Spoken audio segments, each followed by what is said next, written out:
Speak to yourself like this to manifest 10x faster when you speak to yourself. You are not merely entertaining thoughts. You are creating the blueprint of your reality. Every word whispered in the silence of your heart, every inner dialogue you repeat in the secrecy of your mind, is a seed planted in the unseen that must spring forth in the visible. The world you encounter is nothing more than the echo of your inner conversation. If you speak limitation, life will faithfully mirror it. If you speak abundance, doors will open where walls once stood. The secret is this: to speak to yourself as though the desire were already fulfilled. Do not ask in desperation, but affirm in completion. Do not speak as one who hopes, but as one who knows. For the moment you assume the voice of fulfillment, you command life to rearrange itself in your favor. Speak to yourself like this, and what once seemed distant will hasten toward you tenfold. Inner speech creates outer reality. Everything you experience in this life is the outpicturing of a silent dialogue you carry within yourself, the conversation you repeat when no one is watching, the secret tone of your heart that you think goes unnoticed, but in truth it is the very architect of your reality. The words you speak aloud may deceive others, but the words you whisper inwardly never deceive life, for they are the seeds from which your destiny grows. Consider for a moment that every event, every encounter, every unfolding circumstance is nothing but the visible fruit of your invisible self-talk. You may wonder why certain patterns repeat themselves, why the same challenges return again and again, why opportunities slip from your hands, and the answer is not outside but within. It lies in the language you have rehearsed in your own mind. If your inner speech has been saturated with doubt, fear, complaint, or self-condemnation, how could your world bring forth anything other than struggle? If in your secret chamber you tell yourself you are unworthy, life will echo back experiences that confirm that falsehood. But if you dare to lift your inner voice and speak the language of power, wholeness, and fulfillment, you will watch as reality rearranges itself to mirror the conviction of your words. The law is unchanging. What you continually affirm within, you eventually encounter without. The voice within you is far greater than the voice without, for it is not the outer man that rules circumstances, but the inner one. Do not dismiss your inner dialogue as harmless musings, for it is the prayer that never ceases. You are always speaking yourself into being, and life cannot help but echo what you have declared. Pause and examine the secret tone of your self-conversation. Do you tell yourself, I am struggling, I am lost, I cannot change, it is too late? If so, you have unknowingly written a script that life must follow. But the moment you change that speech, the moment you whisper to yourself, I am rising, I am guided, I am abundant, I am loved, you break the old cycle and set a new one in motion. It does not matter how many years you have rehearsed the wrong story. It takes but a single act of inner correction to shift the entire direction of your destiny. Your speech is creative. Your words are causative. Every thought clothed in the garment of inner dialogue is a command issued to the unseen forces of life. Think of your mind as a stage and yourself. Talk as the actors upon it. The roles you assign inwardly will determine the roles you encounter outwardly. If you cast yourself as a victim in your inner monologue, life will send you villains to keep you small. If you cast yourself as one who triumphs, life will send you opportunities to prove your strength. If you speak defeat, your environment will bow to defeat. If you speak victory, your environment will submit to victory. Do you see how astonishing this is? You do not need to wait for someone else to rescue you, for every rescue begins in the way you speak to yourself. The moment you shift the story within, the stage of life begins to shift around you. This is why so many lie trapped in cycles of frustration. They have not yet mastered their inner speech. They may pray aloud, they may make affirmations with their lips, yet in the silence of their heart they argue against themselves. They declare one thing publicly and deny it privately. The outer world responds not to their words spoken before men, but to the words whispered before God, the subconscious, the unseen dimension of their own being. The question you must ask is not, why is life treating me this way, but rather, what am I saying to myself when I am alone? For you cannot speak failure within and reap success without. You cannot speak poverty within and reap wealth without. You cannot speak loneliness within and reap love without. The law is precise, impartial, and unfailing. Inner speech is destiny in motion. Therefore, watch carefully the words you allow to dominate your mind. Begin to speak the language of the end you desire. If you wish to manifest health, let your self-talk overflow with words of strength, vitality, and wholeness. If you wish to manifest abundance, let your inner dialogue declare that you are surrounded by supply, that opportunities flow toward you freely, that doors are opening for your good. If you wish to manifest love, do not dwell in inner conversations of rejection or abandonment, but instead speak as one who is already cherished, already chosen, already secure in the embrace of love. Some may say, "But I have spoken these things and have not yet seen the evidence." To them I say, do not abandon the seed because the harvest has not yet sprung forth. Inner speech, like all planting, requires persistence. The tree does not grow overnight, but in the silence of the soil, the seed takes root. Likewise, in the silence of your subconscious, your repeated inner words are forming the pattern of your future. Do not contradict them by alternating between faith and fear, between certainty and doubt. Hold firm to the language of fulfillment until it feels natural, and life must, by law, reflect it. The inner tone will always become the outer condition. Nothing can prevent the harvest except your own decision to uproot the seed through conflicting words. So speak to yourself with consistency, with conviction, with the calm assurance that what you affirm is already done. Do not underestimate the subtlety of inner dialogue. It is not always loud, but it is always present. It whispers when you rise in the morning. It murmurs when you fall asleep at night. It comments upon every circumstance, every person, every decision. Most are unconscious of this continual conversation, yet it is the very voice that constructs their world. To awaken is to become aware of this voice and to take command of it. It is to cease allowing old fears to dominate the conversation and to deliberately introduce a new narrative, one that aligns with the life you choose to live. You have been given the divine gift of speech, not merely to converse with others, but to direct your own destiny. Every word spoken inwardly is a brushstroke upon the canvas of your reality. So I urge you, begin today to guard the gates of your mind. Refuse to rehearse defeat. Refuse to replay scenes of failure. Refuse to repeat the arguments of limitation. Instead, craft a new story and speak it until it saturates your being. Let your inner voice declare, I am strong, I am abundant, I am guided, I am victorious, life bends in my favor, doors open for me, what I seek is already mine. Do not wait for evidence before you speak. Speak, and the evidence will come. Do not wait for circumstances to change before you shift yourself. Shift yourself, and the circumstances will bow. This is the law. Inner speech creates outer reality. It has never failed, and it never will. When you take control of your inner voice, you take control of your destiny. And when you begin to speak to yourself like this, with certainty, with power, with conviction, you will watch as the unseen world conspires to manifest your desires, not slowly, not eventually, but with a swiftness that will astonish you. Speak it, and it shall be. Whisper it, and it will become flesh. Believe it, and your world will echo back the miracle of your own inner word. Assume the voice of fulfillment. There is a great secret hidden in plain sight, and it is this.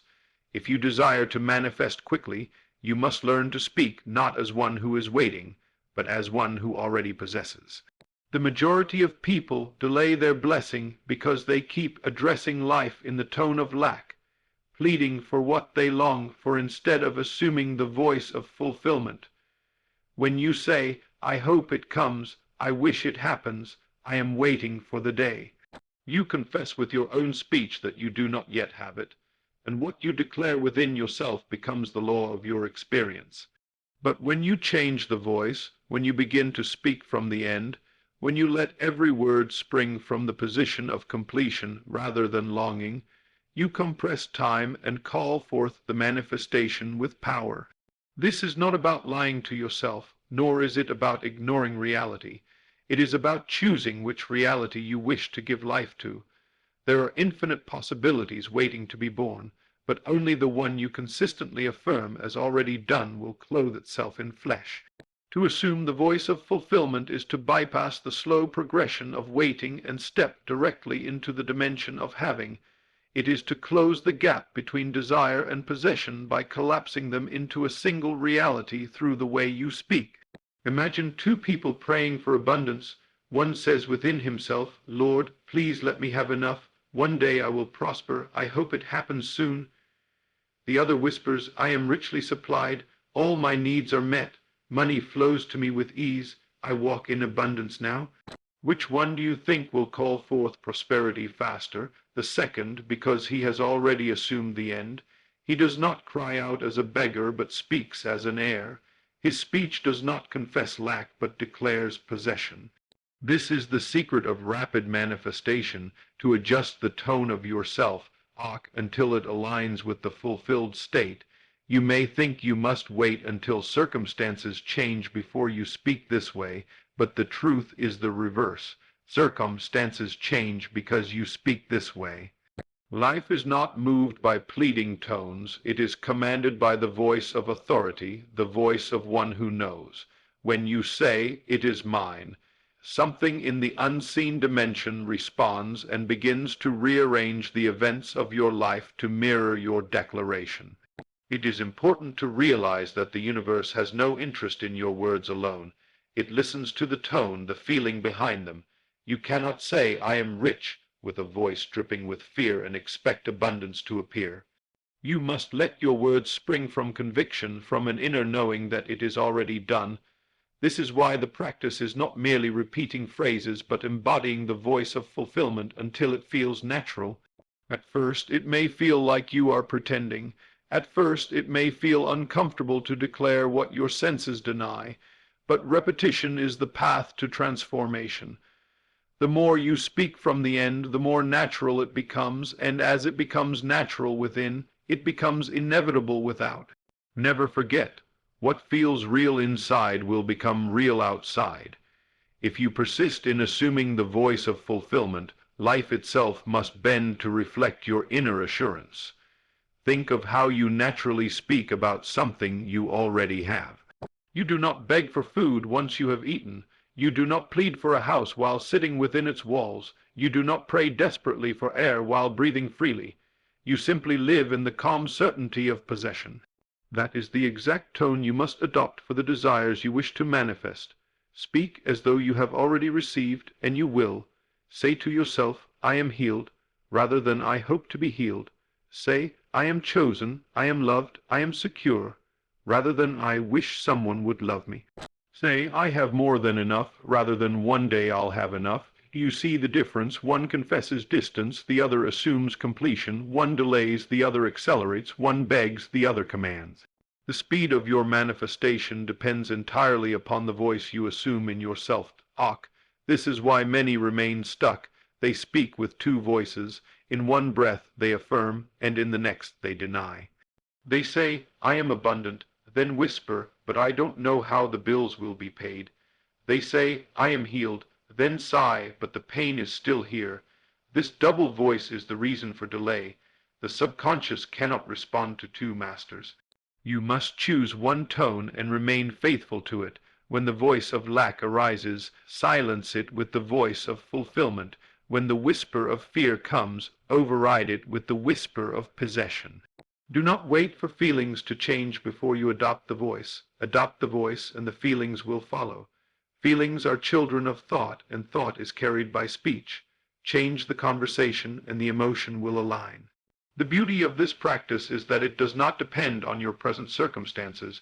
You could be living in a small room with nothing to your name, yet if you assume the voice of wealth, the world will soon shift to match it. You could be in the hospital bed, yet if you assume the voice of health, strength will rise within you and rearrange your reality. You could be alone, abandoned, rejected, yet if you assume the voice of love, someone will be drawn into your life to fulfill it. For life is not responding to what you see, it is responding to what you say, especially what you say when no one else can hear. Every fulfilled state begins as an inner conversation. The voice of fulfillment is the seed, and manifestation is the harvest. Do not underestimate the power of consistency. One word spoken from fulfillment is a spark, but repeated daily it becomes a flame that cannot be ignored. If you only occasionally assume the voice, you may see small shifts, but if you live in it as your natural speech, you will call forth miracles. Speak it in the morning as you rise, speak it in the day as you walk, speak it at night as you fall asleep. Let no contrary word escape your lips inwardly or outwardly. Become possessed by the fulfilled tone until it is the only voice you know. Then, when life begins to shift, and it will, you will not be surprised, for you will recognize that you had already lived there within. Remember this unchanging truth. You cannot speak endlessly as one who waits and expects to receive quickly. But if you assume the voice of fulfillment now, you collapse the waiting and invite the miracle to rush into your world. Speak to yourself like this: "It is done. I have it now. I am already there." Let your tone carry the authority of one who knows, not the desperation of one who begs. And you will see that what once seemed far away will appear with astonishing speed. This is the law of manifestation. Assume the voice of fulfillment, and the fulfillment must appear. Self-conversation is prayer. Most people believe prayer is an act reserved for special moments, uttered with bowed heads, folded hands, or whispered petitions before sleep. But the truth is far deeper. Every conversation you hold within yourself is prayer. You are always praying, not just in sacred rituals, but in the endless dialogue of your own mind. From the moment you wake until the moment you sleep, your inner words rise like incense to the unseen realm, and life responds to them faithfully. You may think prayer is only when you ask for something, but in reality, yourself, talk is a continual request, a constant declaration, a ceaseless command that shapes your future. When you grumble in silence, saying, "I'll never make it, nothing ever works for me, no one loves me," you have prayed for more disappointment, and the world answers. When you bless yourself with words like, "I am rising, I am guided, I am provided for, I am loved," you have prayed for abundance, and life bends to deliver it. Prayer is not so much what you say aloud to the heavens, but what you continually whisper to yourself in the secret theater of your mind. You cannot escape this truth. Self-conversation is prayer, and prayer is answered according to its nature. Look carefully at the world around you, for it is nothing but the harvest of your past prayers, your inner dialogues clothed in form. If you have spoken words of fear, the harvest will look like obstacles. If you have spoken words of faith, the harvest will look like open doors. Some cry, "My prayers go unanswered," not realizing that the negative self they rehearse daily is the true prayer life is answering. Life does not distinguish between formal and informal prayer. It responds to the dominant tone of your inner speech. If you complain in silence, that complaint is a prayer. If you rehearse old wounds and injustices, that bitterness is a prayer. If you gossip inwardly about failure, that doubt is a prayer, and like all prayers, they are answered. But if you turn the same power toward thanksgiving, gratitude, and fulfilled speech, you unleash the highest form of prayer, the prayer of faith. It is not the form of words that matters, but the spirit behind them. Self-conversation is the continual prayer service that never ends, and it is held in the sanctuary of your mind.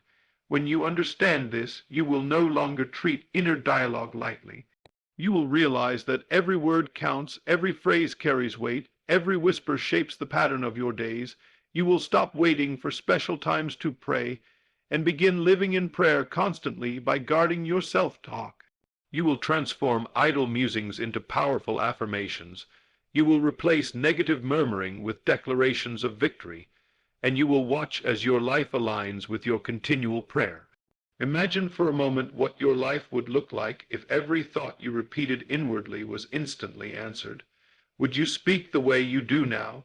Would you continue telling yourself stories of limitation, or would you begin to craft words of power?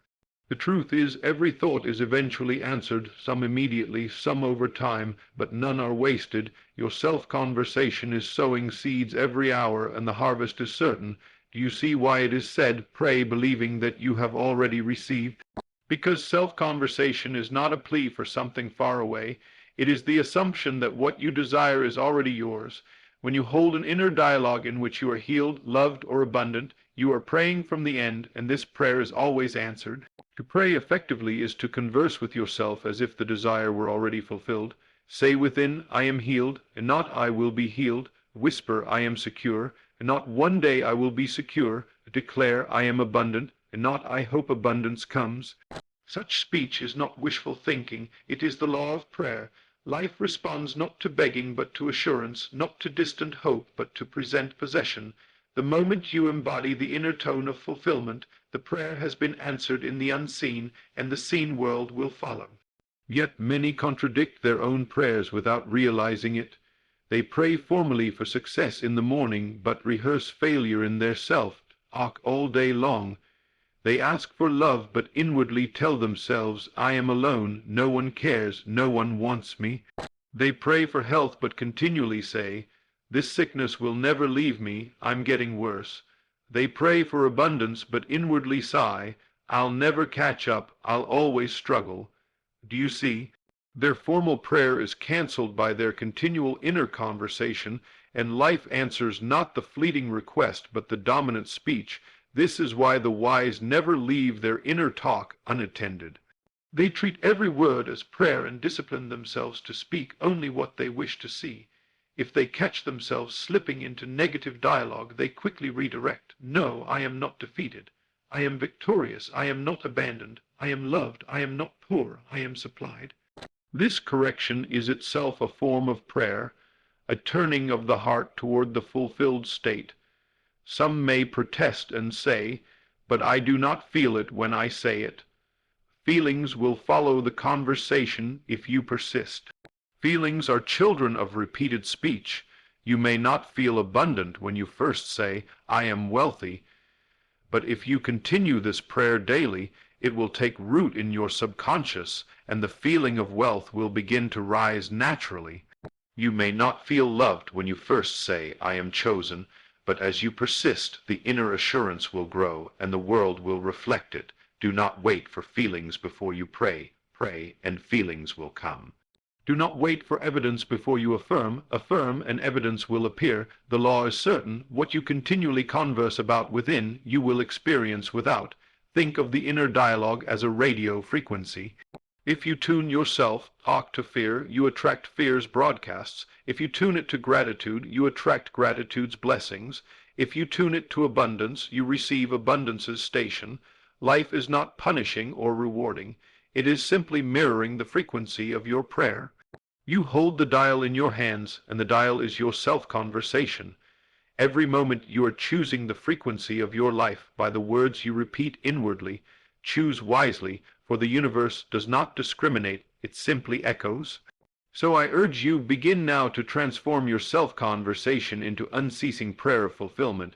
Do not let idle words run loose in your mind. Be intentional, deliberate, disciplined. When you walk, speak silently, I am blessed. When you work, whisper within, I am capable, I am successful. When you face challenges, affirm, this too shall pass, I am greater than this. When you lie down to sleep, let your last inner words be prayers of thanksgiving. I am grateful, I am safe, I am loved. Live this way, and your entire existence becomes one continuous prayer, and the answers will come not slowly but swiftly. You will marvel at how life begins to conform to your words, how circumstances shift to match your dialogue, how doors open where there were once walls. This is the power of understanding that self-conversation is prayer. And remember, the world is not responding to what you occasionally say in ritual. It is responding to what you continually say in silence. The greatest prayers are not shouted from pulpits or whispered in churches. They are spoken quietly in the theater of your own mind. Guard them, shape them, fill them with thanksgiving, power, and fulfillment. For every inner word is a seed, and every seed will find its harvest. Speak as though you already possess. Pray as though it were already done. Converse with yourself as though the desire were already fulfilled, and you will see the invisible take form with astonishing speed. For prayer never ceases, and prayer is always answered, and the truest prayer is your self-conversation. Correct the inner argument within every person. There is a constant debate, an argument that never ends, a back and forth of voices competing for dominance in the silent corridors of the mind. On one side stands the voice of fear, limitation, and doubt, whispering that you cannot, you will not, and you shall not rise. On the other side stands the voice of faith, power, and fulfillment, declaring that you already are, you already have, and you already can. This inner argument is not harmless.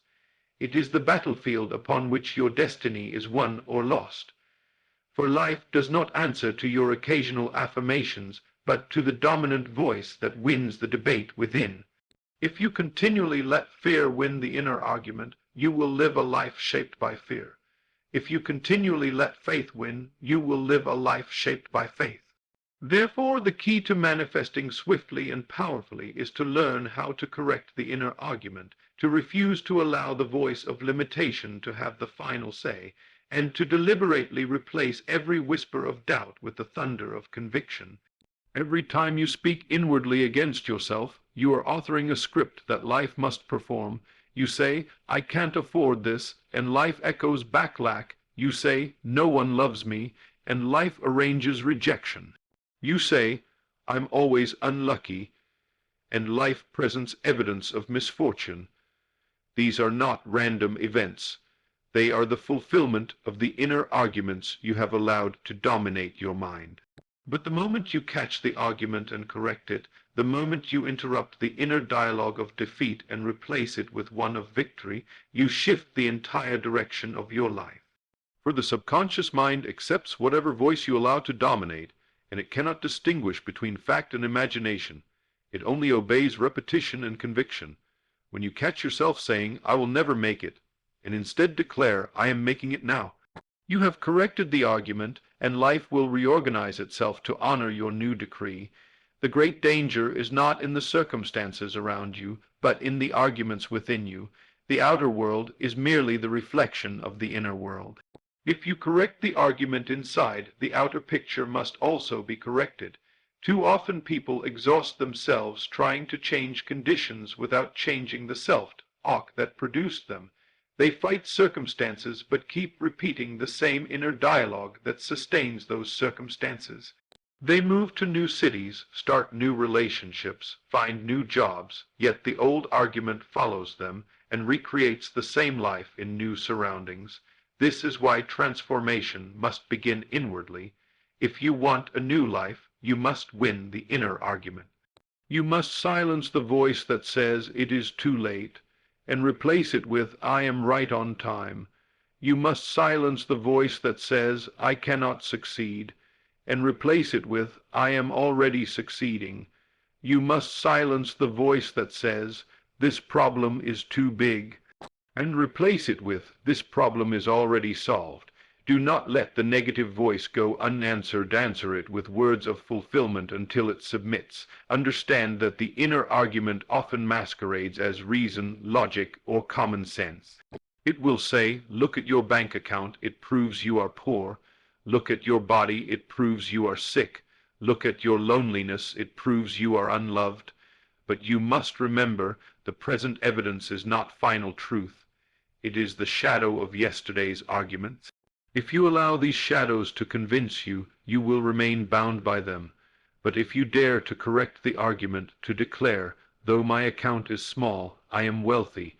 Though my body is weak, I am strong. Though I walk alone, I am loved," then you are planting seeds that will overturn the shadows and birth a new reality. The outer world is slow to change because it is the echo of yesterday's voice, but if you persist today in correcting the inner argument, tomorrow's echo will be different. Never argue from the evidence of the senses, argue from the evidence of faith. Let your inner voice declare what you choose to be true, and the outer will catch up. This practice requires vigilance, for the old argument is persistent. It will rise again and again, demanding to be heard, but your power lies in refusing to let it dominate. Think of it like training a child. The first correction may not silence them, but repeated correction eventually teaches them the right way. Likewise, the first time you correct the inner argument, it may rise again. Do not be discouraged. Keep correcting it until the voice of doubt grows weak and the voice of fulfillment grows strong. Every correction is a victory, every correction strengthens the new pattern, every correction weakens the old one. Soon the voice of limitation will fade, and the voice of fulfillment will be the only voice left. There is no neutrality in self-talk. Every word you allow to repeat is either for you or against you. Every inner phrase is either building your dream or dismantling it. Therefore, treat each thought with seriousness. If you find yourself rehearsing failure, stop immediately and speak success. If you find yourself replaying rejection, stop immediately and affirm love. If you find yourself magnifying obstacles, stop immediately and declare solutions. Do not allow the enemy of your destiny to speak unchallenged within you. Confront it, correct it, and replace it.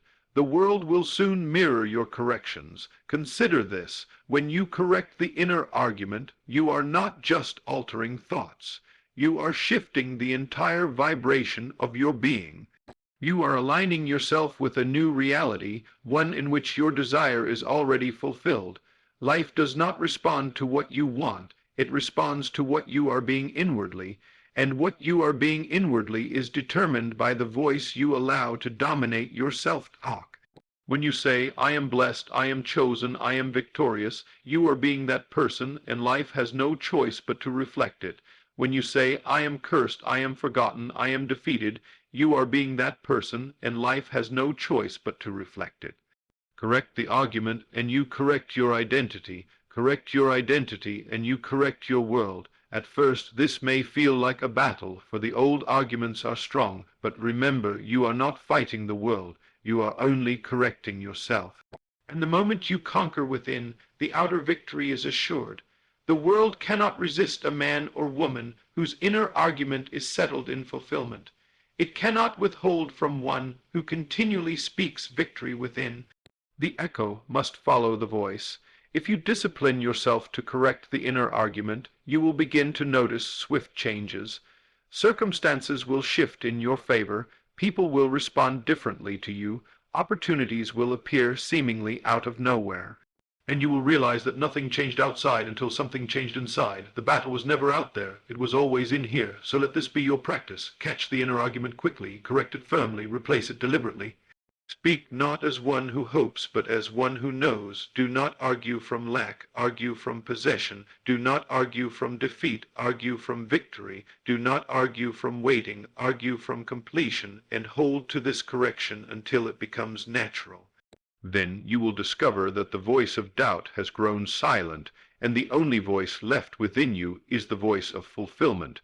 And when that is the only voice within, fulfillment must also be the only experience without.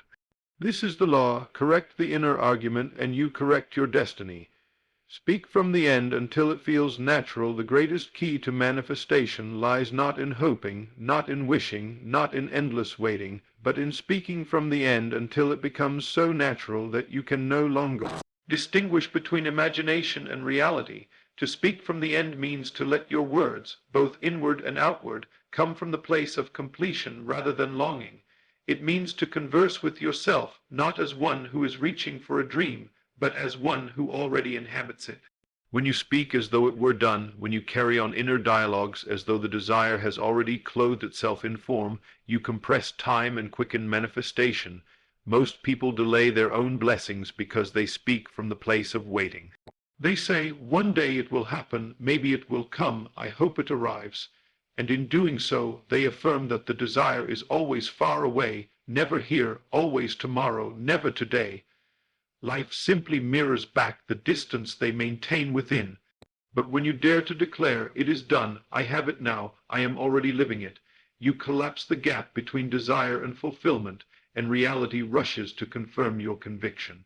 The subconscious mind does not care whether your words describe what is presently visible or not. It only accepts what you continually impress upon it.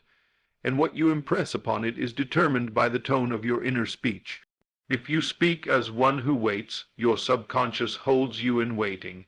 If you speak as one who has, your subconscious accepts it as fact and arranges your world accordingly. This is why the practice must not be casual or occasional. It must be consistent until it feels natural. At first it may feel like a lie to say, I am abundant, when your bank account is empty, or I am loved, when you feel alone, or I am healed, while your body aches, but you must persist, for repetition transforms falsehood into familiarity, and familiarity becomes reality. Speak from the end long enough, and what once felt like pretending will begin to feel true, and when it feels true within, it must become true without. Think of how a child learns to walk. At first, the steps are awkward, unsteady, uncertain. But with persistence, walking becomes second nature, something they no longer think about. So it is with speaking from the end. In the beginning, it may feel forced, but over time it becomes the only natural way of speaking. You no longer say, I will be healed, because it feels strange. You automatically say, I am healed. You no longer say, one day I will prosper, because that sounds foreign. You naturally say, I am prosperous. This is the moment manifestation accelerates, because your subconscious can no longer distinguish between desire and fact. It has accepted the end as present reality, and once accepted, life must reorganize itself to mirror the conviction. Do not underestimate the power of this practice. Every great transformation begins with a change in the way you speak to yourself. Imagine two people standing at the same starting point, both desiring the same goal. One says, I hope it happens, I'm waiting for the day, maybe things will turn around. The other says, it is already mine, I live in it now, it is done. Which one do you think will see results first? The second, without question, for life bends itself to the tone of completion, not to the tone of waiting. Hope keeps the desire always at arm's length, but fulfillment brings it near. This is why the ancient wisdom declares, let the weak say, I am strong, not I will be strong someday. But I am strong now. That is speaking from the end. That is speaking as though it were already so. That is the secret to collapsing time and manifesting faster than you ever thought possible. Now some will object and say, but isn't that lying to myself? No, it is not a lie. It is faith in action. A lie is to deny what you know to be true. Faith is to declare what you know to be possible until it becomes visible. When you speak from the end, you are not denying present circumstances. You are affirming the greater reality that has not yet taken form. The seed does not look like the harvest, but it contains the harvest. When you declare, I am abundant, you are watering the seed of abundance, and in due time it will bear fruit.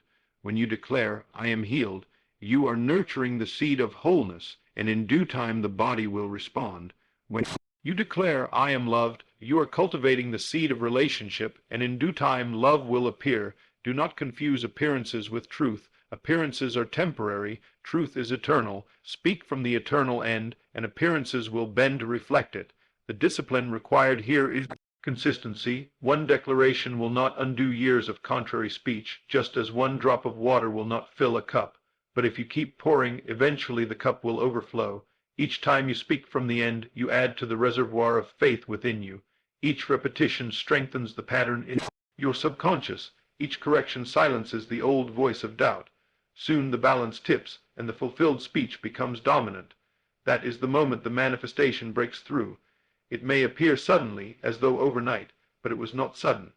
It was the accumulation of countless moments of faithful speech from the end. The world only witnesses the breakthrough, but you know it was born in the silence of your inner words. This is why you must not give up when results do not appear immediately. The unseen is already shifting the moment you change your speech. The seed is already sprouting beneath the soil, though your eyes see nothing yet. Keep speaking from the end until the unseen becomes seen. Speak it in the morning when you rise. Speak it throughout the day when doubts whisper. Speak it at night as you fall asleep. Let the fulfilled tone be the soundtrack of your inner world. Refuse to allow any contrary speech to go unanswered. If you catch yourself saying, I can't, immediately correct it with, I can. If you say, it's far away, immediately correct it with, it is here now. This correction is the training of your subconscious, and your subconscious will reward your persistence with manifestation. Consider this simple test. Imagine you have already received what you desire. How would you speak then?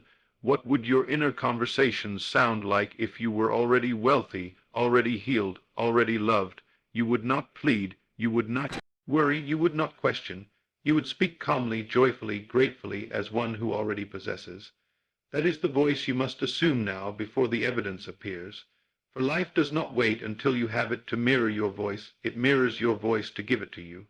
Therefore, speak from the end until it feels so real that you forget you are practicing. When it feels natural within, the manifestation is inevitable without. This is the secret many overlook. Manifestation is not about waiting for life to change so you can change your speech. It is about changing your speech so life will change. The order is always inward first, outward second. Speak as though it is done, live as though it is done, breathe as though it is done, and life must confirm your conviction.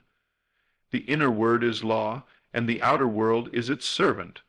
When you align your inner speech with the fulfilled end, you give life its command, and it must obey. Therefore, never again let your words spring from waiting. Let them spring from fulfillment, and keep speaking from the end until it feels like the only natural way to talk about yourself and your life. Then, when manifestation arrives, and it will, you will not be surprised, for you have already lived it within. You will simply smile and say, of course, it was already mine.